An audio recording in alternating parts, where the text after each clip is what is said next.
Hello, everyone. Mayor Tom Karnes, Lincoln Park. Welcome to the Crossroads program. We have a special guest this time around. It is our longtime serving city. What are you? You're a city attorney. Longtime serving city attorney for Lincoln Park, over 40 years. Yes. Ed Zelenak, probably, arguably, one of the most famous families in Lincoln Park history, the recent history anyway. Ed is a graduate of Lincoln Park High School. Lives in town, his business is in town, and he's all about Lincoln Park. And so we're going to find out a little bit more about him. Let's start at high school time. Ed, what do you remember your fond times at Lincoln Park High? Well, I remember having classes that were the size of probably the entire school population. Now, my graduating class had about 702 students in it. We had the finest library and the finest auditorium, the finest jazz band, and the finest marching band, I think, in Southeast Michigan. Were you part of any of the bands? I was in the jazz band there. And we actually produced a record album, probably the last one done at the high school, of jazz on one side and the marching band, concert band on the other side. And then we had this quartet, like fancy horns playing for an ensemble. Do you have a copy? I certainly do. I certainly do. In fact, one should be placed in the museum here in Lincoln Park, or at a mausoleum, one or the other. But it's an incredible record with a lot of great musicians, and some that I still perform with today. One of the fellows who's on trumpet in the jazz band still performs with me today. I keep in touch with a lot of the musicians through the Musicians Union. Well, I was negligent in saying that you have your own band, been a part of several. I know that you perform at the Dearborn Inn on occasion. Yes, and still pretty much the same musicians that I met in high school. Put a band together back then, played in my father's band, and when he died after I graduated high school, we took over his band, my brother Dave and I did, and he had a huge band that played all kind of great Latin music and old standards. We were bred on that, and he had us bleed in the rock and roll of the 60s into the band, so we had a great combination band. Dave and I took it over, and from that we morphed into the side band called Little Davy and the Diplomats, which is still around today. And some of the originals are still with the band. Well, I had heard of the Ed Zelenak Orchestra, too. That's the other part of the band. That's the other part of the band. That's the other part of the band. Okay. And how does it work at the Dearborn Inn when you perform? Do you bring the whole crew in there? No, I have a three-piece band that, in fact, next time you're talking, I'll produce a picture of a Hirschfeld-type poster someone did of the band, but we play there old show tunes, hotel jazz, cocktail music, swing tunes, things you see in musicals, that kind of stuff, and it's a three-piece. It's bass, I play piano, and we have a saxophone player. Now, you mentioned your brother Dave, who is the 25th District Court judge. Yes, and He was a very comical Little Davy for Little Davy and the Diplomats until he changed from his fur vest and his tight jeans and the chain around his neck and his sunglasses to a black robe. And a lot of things changed, and he left the band at that time. Well, there's some things you have to do when you're a judge now. Right? I've seen some judges wear fur vests when they're on the bench. We won't go there now, sir. But your brother Pat also is involved in the city. He's on the Lincoln Park Public Safety Commission, has been for several years. That's right. Any other civic involvement with your family? Well, my youngest son, Elliot, who's now a law student, served on city council. He got elected at the age of 18, and he ran as kind of a high school dare. He was graduating high school, and they dared him to run for office. He was going to run for mayor, but you chose to run. And then he ran for council, and he found it the most hardest serve and probably the most deserving time to ever be in public office, because that was the time when the city unfolded into the cloak of darkness with an emergency manager. Yeah, and it was a very upsetting time for Elliot. It wasn't a fun time, but he was, when he was elected, the youngest person to serve as a council person. Yes, he was. I believe, and I think that there was time on the Today Show that he was. Yeah, he was there. He did got a lot of television exposure over it. And he's continuing on, but he said that whetted and drowned his appetite for public office by serving on council. And I think his greatest disappointment was that council members, not including you, Mayor, and a couple of your colleagues, voted to turn the city over to someone that was an outsider. They just got elected and they couldn't handle it here. And he's still smarting about it, and he still rues that day. He wrote an op-ed, a piece about it in one of the local papers at the time, and he still says that when you make the commitment to public service, follow through with your commitment. Don't hand it over to somebody else. And the city's slowly emerging from that morass, but it's a long time. Yeah, we're doing all right, but we're not going to focus on the negative for right No, now. I'm just pointing out. And Elliot has a bright future in front of him. But do you have Elliot's not your only child, right? No, I have a daughter, Amelia, who's a prosecutor in some of the local courts here for local communities, and her twin brother, Eddie, is out in Venice Beach, California, and he runs a hydration company out there, a new product, and so all the children are doing very well, Okay. as are all my... Is Eddie a lawyer as well? Or? No, he's not a lawyer. Okay. He was the only one who applied to law school, got accepted, and then decided he was going out in business for himself. Oh, good And for the him. other two surprised me. Now, family sounds like a musical one. Is there anything that you can trace back to, your father or your mother, were they involved at all? Father had a band, his uncles had a band, some of the Zelenaks were the founders, the early members of Local 5 of the American Federation of Musicians here in Detroit. I've had, my grandfather played with Merle Alvey's band at Tiger Stadium. He played when they had the lockouts at the union shops with Dodge Main, and they had the union band showed up to play for the strikers. And so there, one time I think 14 or 15 members of the Zelenak family in Local 5, and there still are several right now. Cousins had bands. They were primarily from the east side. My father came down here to play a dance in Delray and met my mother. And he decided that he liked it downriver, and they ended up eventually in Lincoln Park. Oh, we're glad they did. Now, when you're in high school, what aspirations did you have at that time? What did you think that you were going to do? Had no clue. I think it was, I knew I was going to be a lawyer. It's because my pitching arm went out when I was in first grade, so I decided law would be a better career than pitching. Other than that, I wanted to go into music. I wanted to go into comedy. I wanted to go into writing. I did a lot of that in high school. Essentially was, even though I was fortunate to graduate near the top of the class, one of those who's always being taken down to the principal's office for being a bit of a comic, doing stunts, pulling things off, and it was quite a fun time.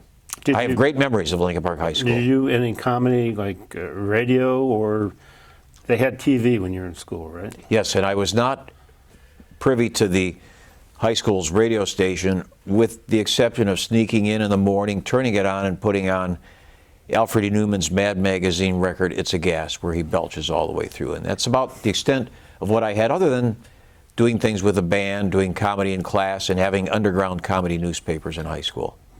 But you graduated. Believe it or not, yeah, I did. Well, graduated from just goofing around with some things. Did you do any stand-up at all? I have since, but not in high school, I suppose I did. There's a story that I'll leak out now because it's never been done before, but I went across the stage, and one of the guys was in our little troupe of doing comedic stunts around the high school, yelled as they were giving us awards as I'm walking up to get the award. It was the honors convocation. Eddie gave him a couple of good ones, and I did the old arm under the thing here on stage, and they still talk about that. Those of us who are still alive and out of jail still talk about it. So that was my first real experience with stand-up, Mayor. Well, did you do that? Did you try out in any comedy clubs? Did you go that route at all? Well, I did once I got into radio. I started out in my last year of law school doing comedy for CBC Radio, which is in Windsor, and I did their morning show in Toronto as I was finishing law school. I did comedic stuff on campus, but ever the big stage, it was not until I made it out to the West Coast with friends who were in business that I did some tryout stand-up stuff. Which how'd you wind up up in the West Coast? My friends from law school. Friends from law school they tried to get me to come out with them to go into show business. They offered me a couple of writing jobs, and as fate would strike me, once I was out of law school and I had no idea what I was doing, I was out sailing and I was contemplating a move out to Los Angeles to work with my friend who had an in at the Tonight Show, and I was told by my brother, the judge, that Frank Saul, a councilman, said there was an opening for city attorney's office, the assistant city attorney here in Lincoln Park. And I leapt at it, and that was the end of my real move. But, I had other brushes. One was with Norman Lear with his show Fernwood Tonight. We sent him a video of the band with our second hit record, which never made it, called the CB Polka. It was about, no, that was the first record. That was the comedy record about polkas, a takeoff on Convoy, which we sold a lot of records and got me into radio for full time. Following the CB Polka, we wrote a takeoff called the Disco Polka. Disco had taken off, and we combined disco music with polka music, and we shot a draft from Norman Lear for Fernwood Tonight for Martin Mull and Jerry Hubbard, and they took me out there. We shot a pilot, and then the show got canceled. And I think that was pretty much the end of that career. Show got canceled. I was back on plane here to Detroit and in court. Norman Lear, isn't he the one that did All in the Family? All in the Family. He was a great comedic mind, and it was a wonderful thing because it was the old days of television where I went out for my interview, for my review, my screen test, and there was somebody with a parrot on his shoulder talking. There were musicians, there were a guy juggling balls, spinning plates. They all wanted to get on this great show with Jerry Hubbard and Martin Mull, and it was called Fernwood Tonight, and that program was like a mock-up of maybe the show you're doing here. It was a local talk show in a local community in a mythical town called Fernwood, Ohio. No, and I was ready-made for it because Lincoln Park was Fernwood for real. Well, it's right about the time of Mary Hartman.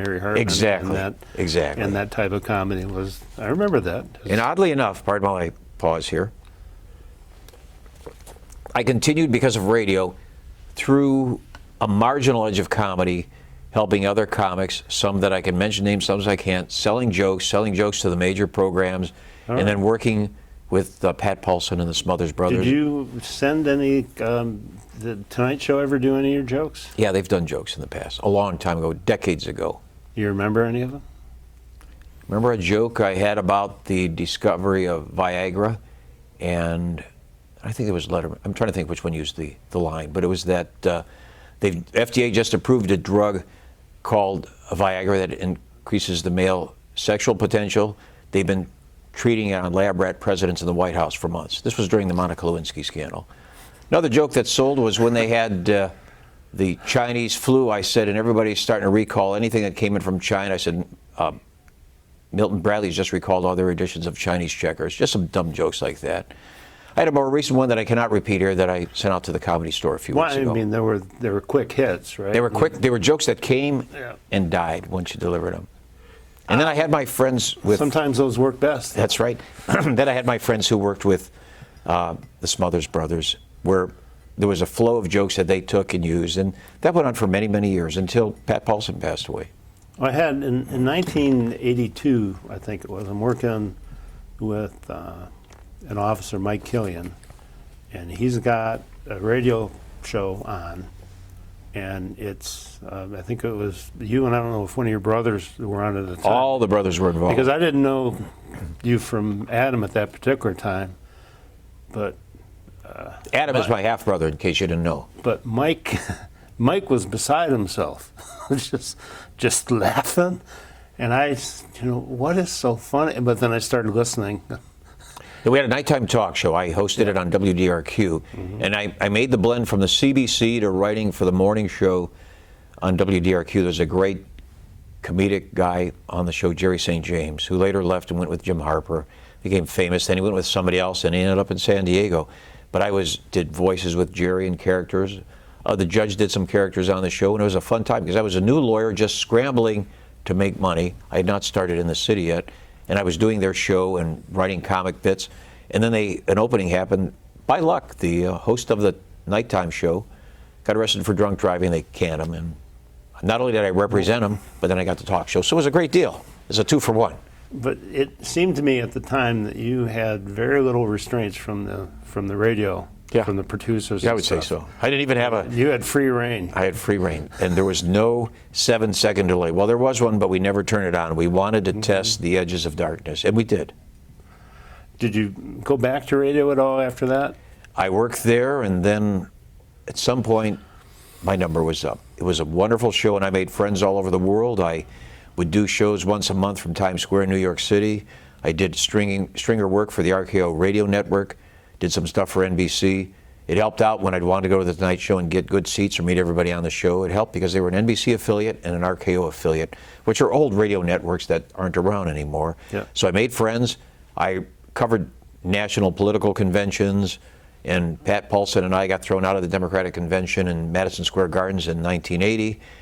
Okay. Little silly things happen. I mean, I never stopped that silliness. Wait. We'll dive into Pat Paulson now. So you and he were kicked out of the convention? Yes, we were, for some alleged false credentials. I swapped mine with him so he could go onto the floor and do interviews, and they realized it wasn't him because my brother Dave and I were credentialed to go on the floor. Dave was managing the microphone, and I was managing the interview. And we were working for RKO and WDRQ then. So you did swap, though. Yes, we did swap. And Pat, but it became really the start of a great friendship, which has an interesting start before that. when the Smothers Brothers came on TV, my father insisted that I watch the show. And then he revealed, and it's a shame that I never asked more, that he and Pat Paulson were the same Marine Corps division that guarded a Coca-Cola factory in China after the end of the Second World War. Really? So their connection went that far back. And the greatest tragedy was not pursuing it more with my father then. But I watched the show, and he said, learn how to tell jokes. And then a couple of years later, he took me to Washington, D.C., and where you really found out how to tell jokes. Yes, I did. And this is an important part of the story because I completely overlooked it. But I was playing at an event in one hall, and I came out in the hallway, and I looked and I saw Paul Newman go by, and I saw Norman Lear, I saw Teddy Kennedy, I saw everyone who was mad that Richard Nixon got elected in 1968. This was 1969. It was called the New Democratic Coalition.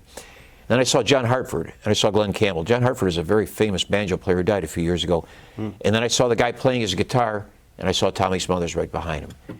And it ended up being Mason Williams, who did the famous song Classical Gas. We hit it off immediately. Here I'm playing in one hall, and I meet this guy, and I was 14 years old. If you can imagine, no, I was 15, sorry.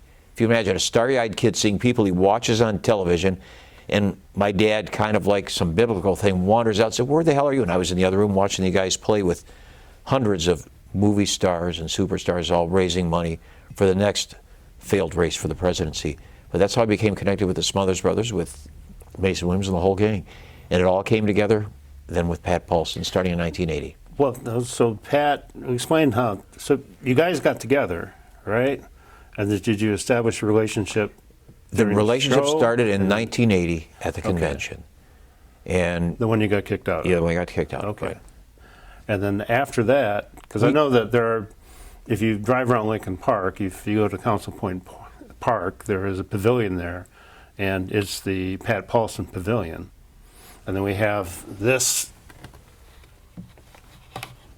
plaque that hangs in City Hall. I'm not diving out of the screen, I'm bringing something out for you too. That hangs at City Hall that says, dedicated in memory of Pat Paulson.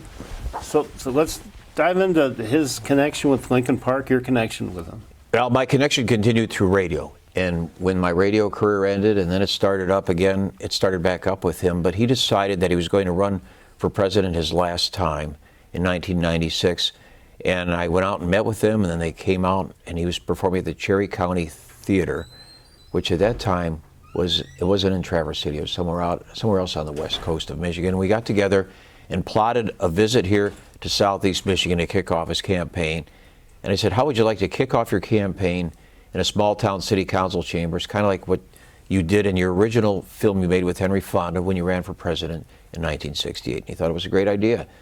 So we had him come in and just walk in cold into a city council meeting here in Lincoln Park, the weekend after Labor Day, and stunned everybody in the council chambers. And then we took him all over around town, and he had this little coffee can where he was trying to raise money for his campaign. And he went to Farmer Jack at the time. He went to the Knights of Columbus.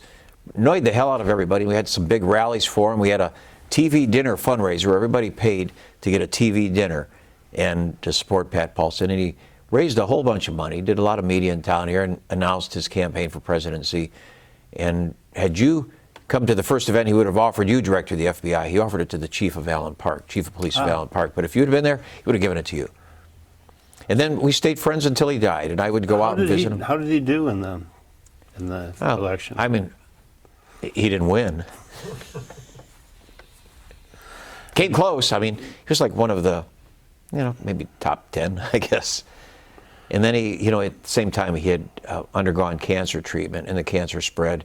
And tragically, he died in 1997, and that's when we dedicated a memorial here for him, and we had his wife come out, and some comics came out here, and we had a big dedication at Council Point Park for him. Oh, well, that was nice. I mean, he always said if he wanted to live like in a town that wasn't corrupt, he'd move to Lincoln Park. And he also said when he was given the key to the city by one of your predecessors, he said, I heard you didn't need a key to the city of Lincoln Park. The town's wide open. So it was a wonderful time. It was great for Lincoln Park to have a man come down of that distinguished stature and prominence and just share himself with the seniors. He went to the seniors, he went to Knights of Columbus, he went to the stores, walked through City Hall, bugging people for money, of course, primarily. That's Linkin Park's favorite song. Yes, that's right. Because Absolutely.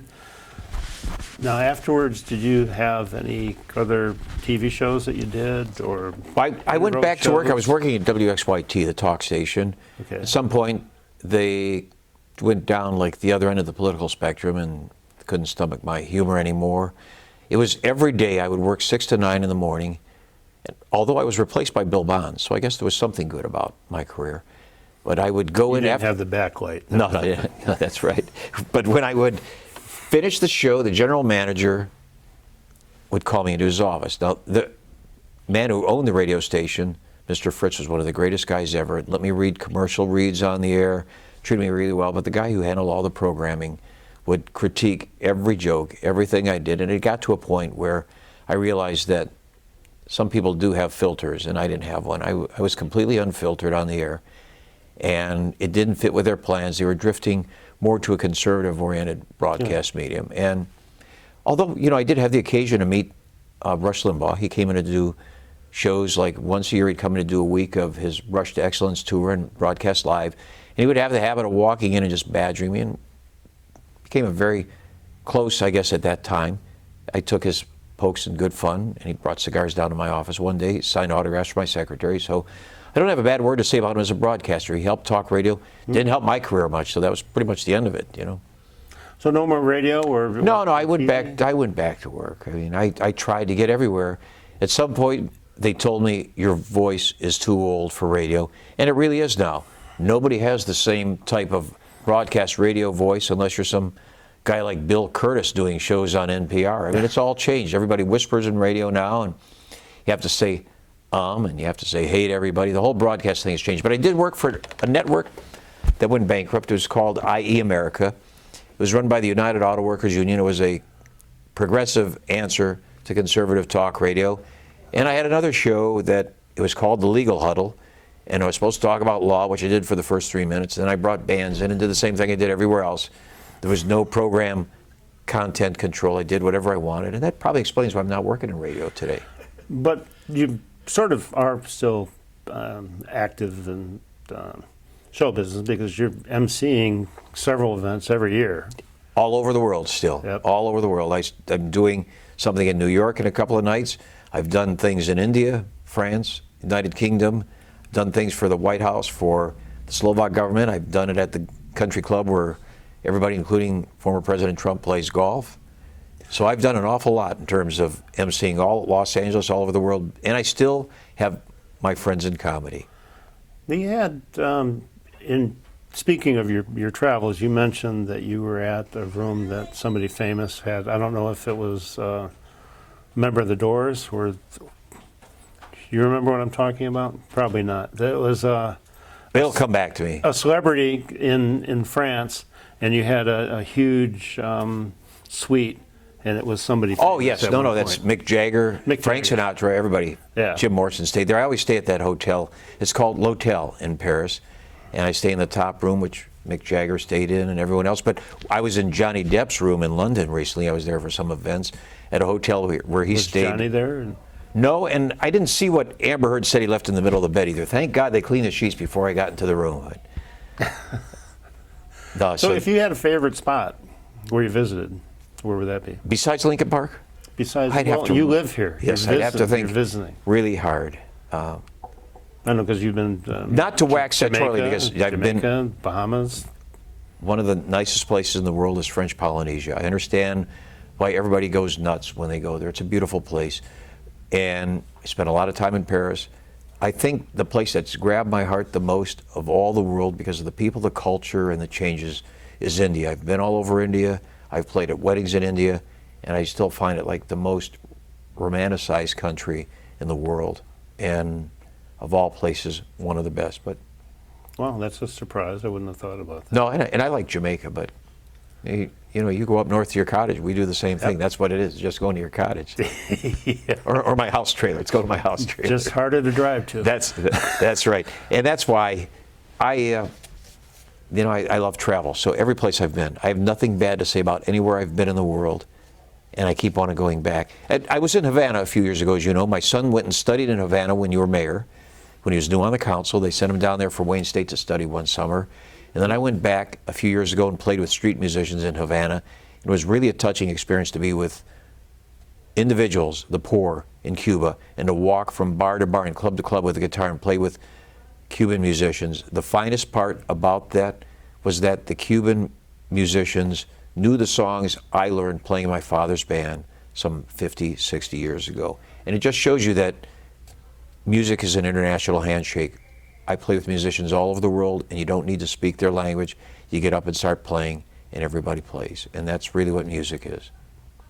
That's why we still play here in Lincoln Park. Well, yeah, I remember seeing pictures from that, because it's a section of the world that not a lot of people from the U.S. have been in, well, since, what, the early 60s, right? That's true. And everything you've heard about Cuba, their cigars, and everybody else is true.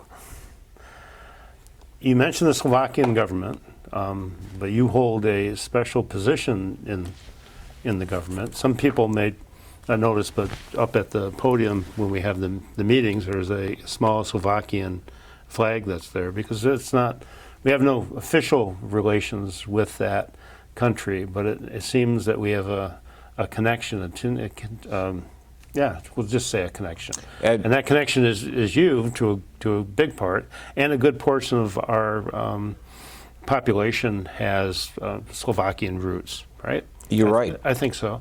But you are the honorary consul for the Slovakian government, and at your office can be considered actually Slovakian territory? Yes, Is that considered Slovak territory. Yeah. Go We into- still pay taxes on it, though. I want you to know that Thank you. I've never been to Mar-a-Lago. I pay taxes on everything. So So tell me about that. How you got involved in it, how that whole thing came about.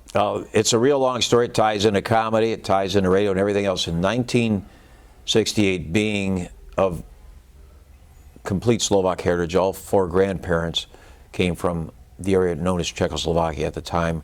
Right, my father's family came before the First World War, at the turn of the century, 1900. My mother's family came right after the First World War, when it was the Austro-Hungarian Empire, and then it merged into Czechoslovakia. They've all moved here, all settled in Lincoln Park. I got involved in the 60s with different Slovak groups trying to promote the Slovak culture as opposed to the Czech culture, because it was a made-up country of Bohemia, Moravia, and Slovakia. So we promoted Slovak culture, along perpetuating our friendship with those that consider themselves Czechs. Lincoln Park had a high portion of Slovak population, along with Hungarians and Italians that all came from Europe about the same time, either after the First World War or after the Second World War. And we got involved in 1968 when the Soviet bloc invaded Czechoslovakia. Alexander Dubček was the prime minister at that time. He had relatives on Grozil here. Dubček is the great hero of that Prague Spring. We arranged protests here in southeast Michigan, and my participation continued until 1969, when I was playing in Washington, D.C., First Slovak group, and met Smothers Brothers and Mason Williams and Pat Paulson and everybody. And in 1989, 1990, I participated in the free elections in Czechoslovakia after the country broke off. When the Iron Curtain came down, it was called the Velvet Revolution, and it was a great time to be there, watching the Soviet tanks pull out and people trying to understand democracy and getting beer for 25 cents. It was a great time to be over there. And after that, the governments took a foothold, and in 2001, a progressive government took foothold in Slovakia and asked if I would represent their interests here in the Midwest. And I said, certainly. It's a free job. There's no compensation, no travel compensation, no free lodgings, but it gets me all over the world, gives me a diplomatic portfolio, and it allows me to help from everything from getting into NATO, getting into the European Union, to helping people here who need emergency travel documents, helping people who are in need, if they're stranded over here, if they're ill, if they're in the hospital, and the occasional one who gets arrested, to help them out, just to help them along. And I attend meetings in Washington or all over the country when they send me out to do something, help on contracts. And it's been a great experience to continue on for a land where my heritage is from. And it's funny, because when I go back to Slovakia now, there are plenty of Zelenaks that I never knew of that are there, and every day I get another email from someone who says we're a relative. My daughter, coincidentally, was studying in Central and Eastern Europe one summer when she was at Wayne State, and went into Bratislava, the capital, and ran into someone who was a cousin with someone else, and they ended up putting her up, and it's just a wonderful thing. Now, one of the meetings you arranged to have it held last year at Lincoln Park High School. Yes. in the media center that some of the kids were privy to, well, breakfast with the whole entourage and then a luncheon afterwards. But they got to see some of the interaction that you did. Yeah, and your modesty is underwhelming. You helped engineer that, Mayor. So. Well, that just paved the way for you coming in there. Well, it was important to present that opportunity to a brilliant group of students from the high school and a brilliant faculty and a great staff that made all these out-of-towners and the people from the foreign government feel at home in a local high school. And they said of all their meetings, it was the most delightful. And you know that you helped facilitate, years earlier, the Slovak president giving a major address at Lincoln Park High School. So you've done an awful lot, along with the high school and the city. It's something neat, okay, but the fact that all the kid, because the ambassador was speaking to the kids, and if it kindles a spark here, who knows what that's going to lead to. And it's all because they came and held their meeting right there, which, I mean, wouldn't have happened without your influence. So that was very cool. Well, I hope to do something like that and something more major again. One thing that's really important here is we overlook the prominence of many people, which you have not, and you have a case display to that at Lincoln Park High School. This high school in this town has put out a lot of famous people, not just in music or politics or athletics or movies, but just good, hard-working leaders, labor leaders, all, not just here in Lincoln Park, but all over the world. If I told you about my class and how many people rose to be prominent lawyers in Southern California, Northern California, New York City, people who've gone everywhere from Lincoln Park High School. We haven't had a host of the Tonight Show yet, and it's a little too late for me for that. That was my ultimate goal. In fact, I never got back to it. When I was in high school, I wanted to host the Tonight Show, so I'm still working on that. Guest host? Guest host, yeah. You never know. Well, I'd take the permanent job, too. Oh, yeah, we'll see. We'll try things out one thing at a time. We can't overlook the symbolism of a small town where we grew up on 40-foot lots and we walked to our local grocery store and everybody knew everybody. At the time when we had 60,000 people to when we're now just about 40,000 people, this city has always been a small town neighborhood. It's like the TV shows you'd watch in the 60s or the takeoffs in the 80s and 90s. And it's really a beautiful small town, and it still is today. And I think, if I might add, that we're taping this the day after Halloween. I was so impressed. Last night I gave out about 800 pieces of candy. They said that on the major thoroughfare connecting Lincoln Park to Wyandotte and the river, they had over 1,000 kids trick-or-treating. They said it was like being at a bazaar. And everyone dressed up. Everyone was decent. Everyone was pleasant. People of all types, sizes, shapes, colors, faiths. It was a fabulous night, and it speaks well for where this town continues to be. It is really the crossroads. It's the bedrock of Southeast Michigan. I'd rather live here than in Detroit or any other town. Yeah. And anywhere other town around the world. Mayor, that's why I didn't go back to right on the West Coast or move when I was offered a job in the Florida Panhandle or move to Jamaica or anywhere else. It's because this is really where home is.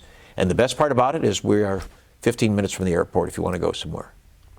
So it was Frank Saul, Mayor Frank Saul, that talked me out of the Tonight Show. Yeah, talked you out of it, but brought you on as Assistant City Attorney. Assistant City Attorney. Yeah. Okay. And then I succeeded when the predecessor died. Okay. Well, kind of like Prince Charles, but I don't have to wait that long. Well, sometimes that's the way that it happens. My God, it's been a long time ago now when you think about it. It's been I'm looking at our row of mayors here, so it would be Saul, Sahaki, Brown, Vaslow, Kraus, and then myself. And Vic Benora. Vic Benora was Frank Saul was, I think, council president at the time. And Frank worked with my father at Great Lakes Steel. And when my father passed away, he made certain that my mother got all of the benefits and everything, the insurances, Social Security, things like that. My father died at 46, and it was almost sudden sick and died on Christmas Day, went from February to, and we had the treatments for cancer. Now he'd be alive today. His plan, he told me, was when he was 50 to get involved in Lincoln Park government. And I think, his children followed in that stead.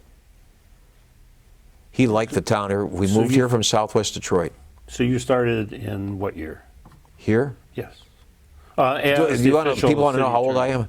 No, I'm not saying how 87, old you were. In 87. I had 9 years as the assistant, and the balance has been as city attorney. Okay. But it was really good, Mayor, because John Eloise was a city attorney. He was a former municipal judge. And my first assignment the day after I got sworn in was to handle a pornography zoning case. I mean, he gave me the hard stuff right away. He trained me immediately. He had me sit behind him at the council meetings, and I came every week when we met every week. And he was like the greatest tutor. And you know, because they named the chambers after him. Yes. And his picture sits at the center up there. He was the greatest tutor because he had the greatest patience and personality. And his stuff and my stuff are still in that drawer. And whenever I'm giving the boot or the chute out of here, you're going to see some stuff you'd never want to see in that drawer. No comment. So several different mayors, and it's been 10 administrations, quite frankly. 10 different administrations. 10 administrations. Yeah. Wow. I think yours is the longest, Mayor. It was 9 straight great years. With you. Maybe. And then you decided to accept that job with Mariah Carey opening for her, and you're out of here. So. Yeah, I understand. That's might not work out, but that's just the way that it is. Now, you were honored several years ago by, I don't know if it's the associations of city attorneys or what, for by your... the Municipal League, Michigan Association of Municipal Attorneys, and then by the State Bar. Okay. For my public service here in Lincoln Park. Because you are the, not longest standing or the last Well, right now I'm the longest sitting. The longest sitting... Right. City attorney. Which is quite a big deal. Although I'm offering someone else to take up the chance to try to beat me here. And it's been fortunate because this was my hometown. Doesn't hurt to have a band either, you know. But this is my hometown, and I elected to stay here.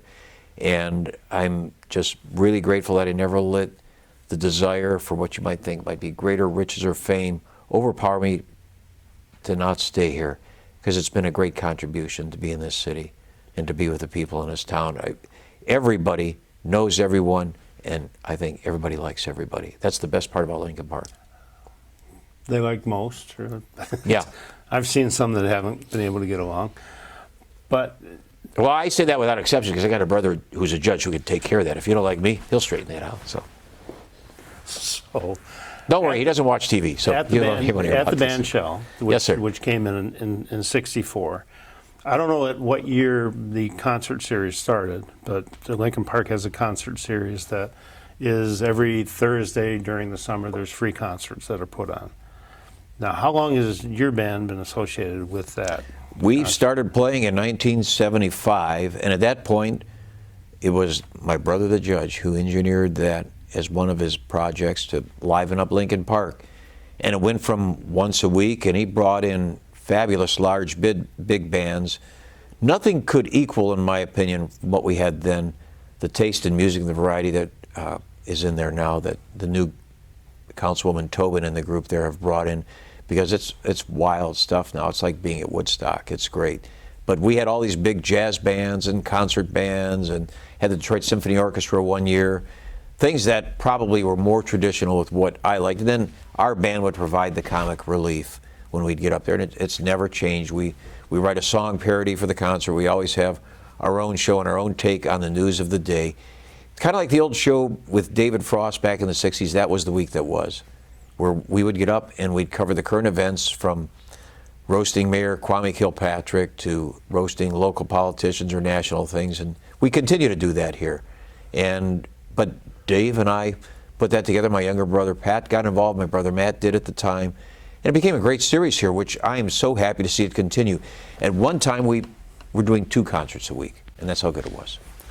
But there was also a time when funding wasn't there. Yeah. And I know that you, or it could have been your brothers too, but reached into your own pockets to make sure that it continued on for that. You're right. It's because we're committed to live music, Mayor. There is something important about live music, and of course our heart is with the Musicians Union in town here, which produced the Motown superstars and many great people, including Stevie Wonder, who's still a member of our local here in town here. And there's something about giving musicians the right to work and perform and get paid their medals. So we always made sure that everybody got union scale, and we tried to bring a variety of music here. And Saturday night he's playing at some redneck bar in Romulus. So, all right, speaking of redneck stuff, just so you folks feel at home, we're going to do an old Roger Miller song.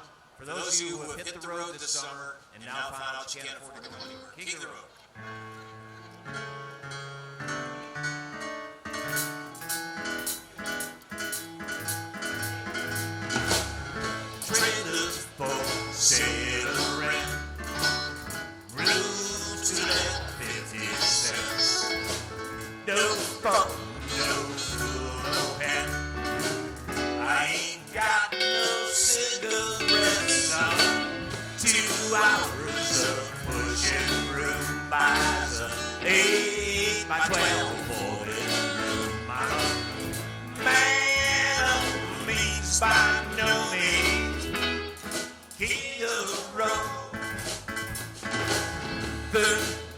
sky, midnight train, desolation, mayor made, old worn out suit and shoes.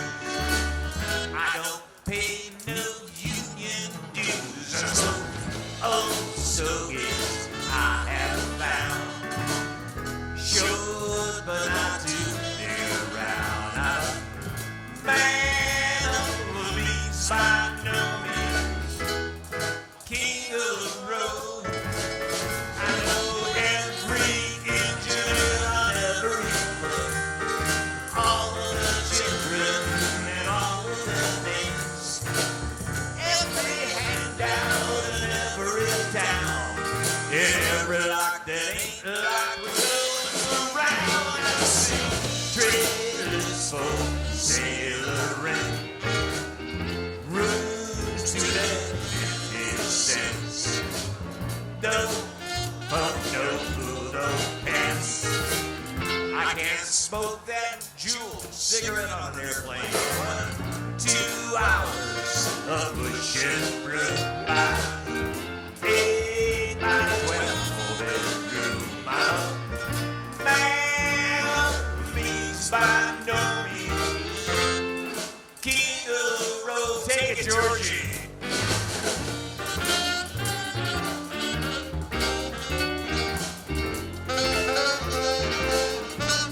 Everybody, don't forget to stop over at the food truck.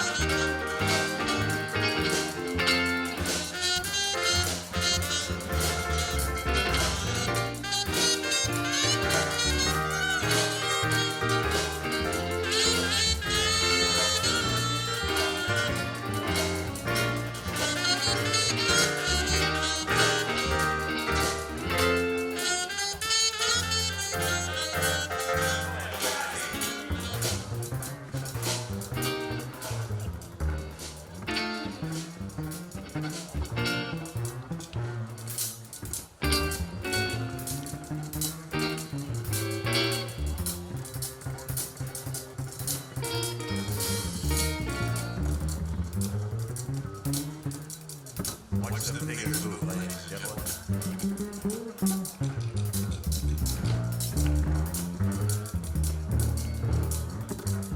Let's hear Rob Sanders, ladies and gentlemen. Fabulous bass player here. Take one, Denny.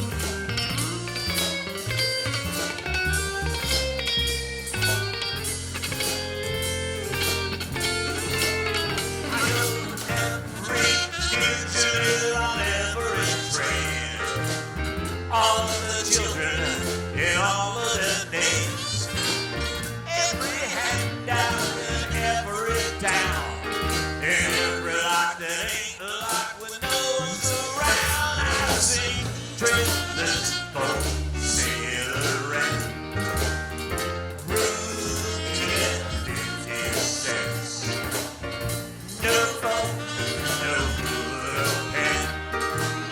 I ain't got no cigarettes, son. 2 hours of push and brew by 8 by 12 bedroom. I'm a man of means by no means, king of the road, king of the road. One more time on the track, folks. King of the road.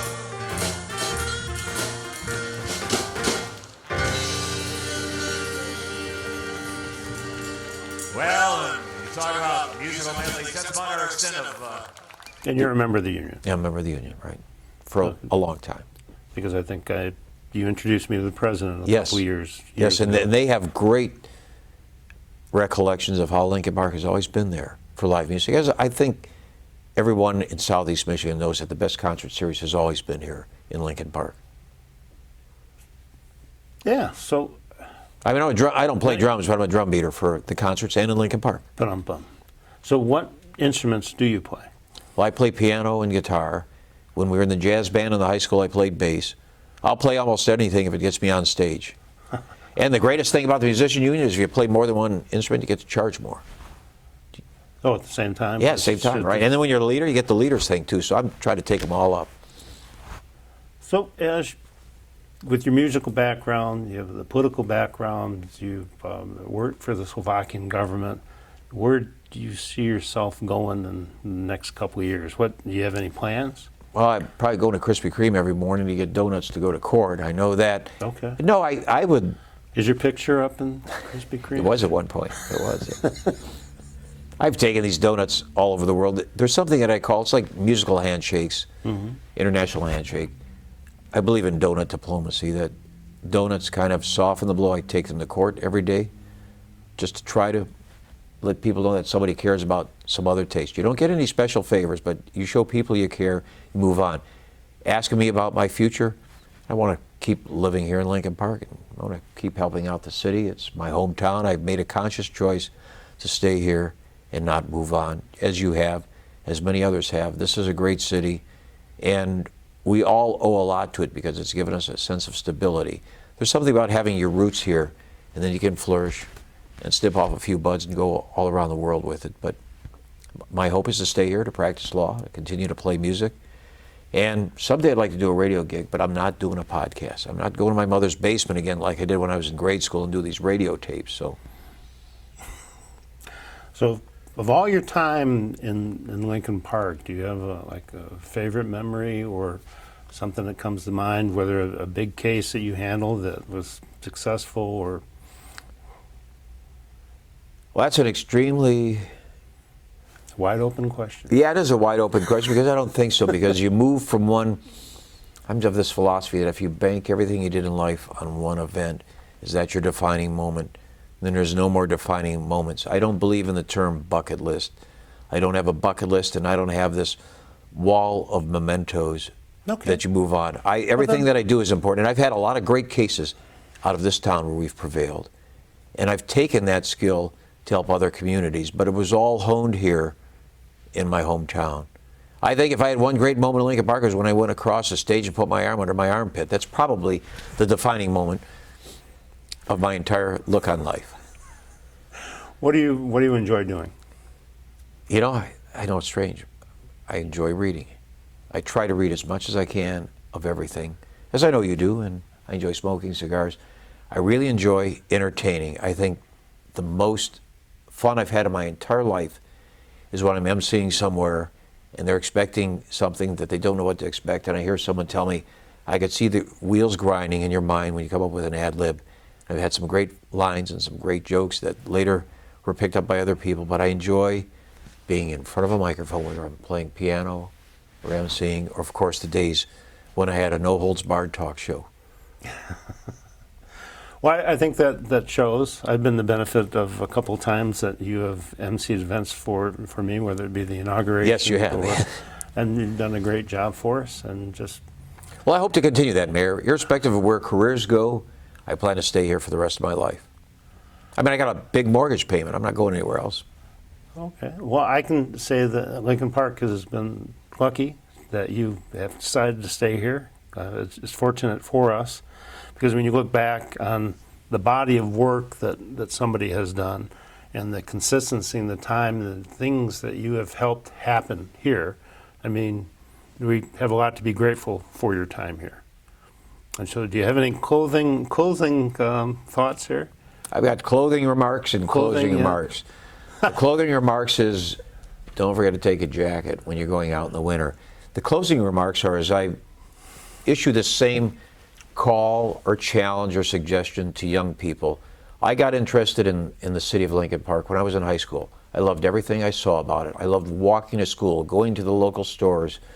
And there's something about roots in a hometown, big or small, that you carry with you and the friends you make there for the rest of your life. And I've made tremendous friends in this town. I continue to make them, and I continue to call this place my home. And that's my remarks. This is our home. Come and visit us here. It's a great place to live, to work, to play, and MC. Okay, my guest today has been Ed Zelenak, City Attorney Extraordinaire. And until next time, I'm Tom Karnes.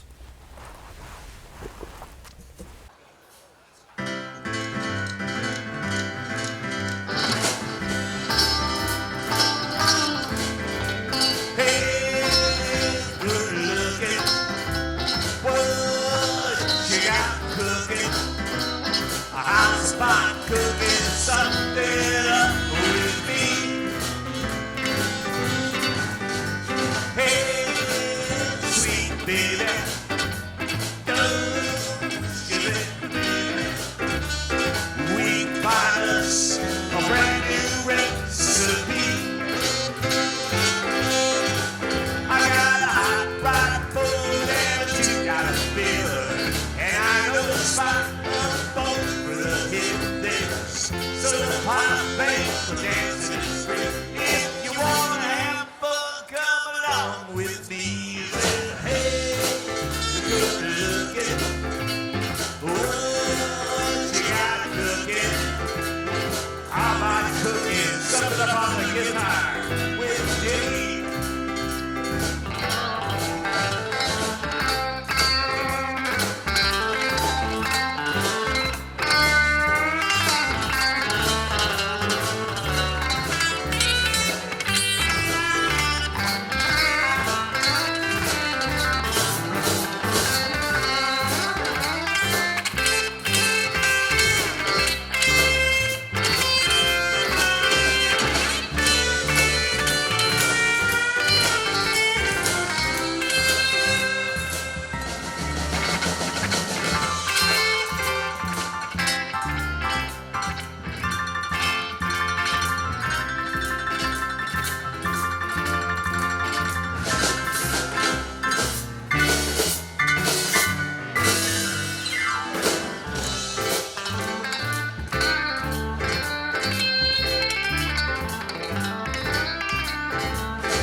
Company, especially since you're getting a social security check.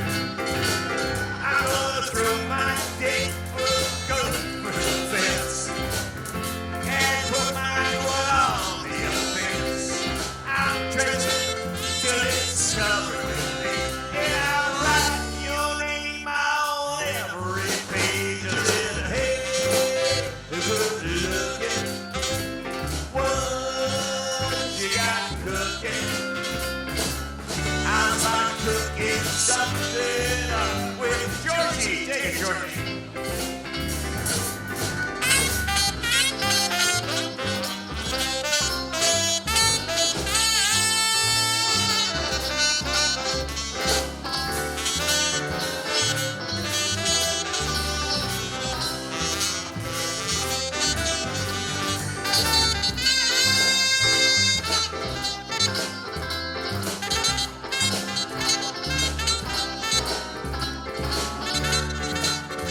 We're coming up to the bridge, and if the Russians don't about it, Ozzy's gonna take the bridge.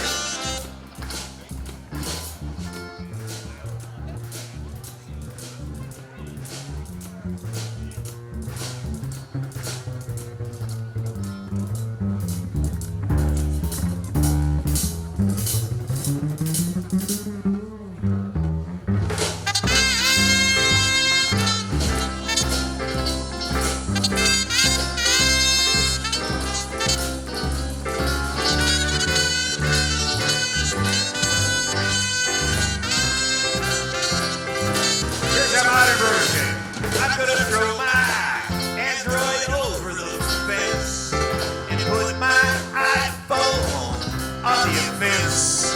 I'll Twitter like Elon Musk, full of rage, and I'll write your name on my Facebook page.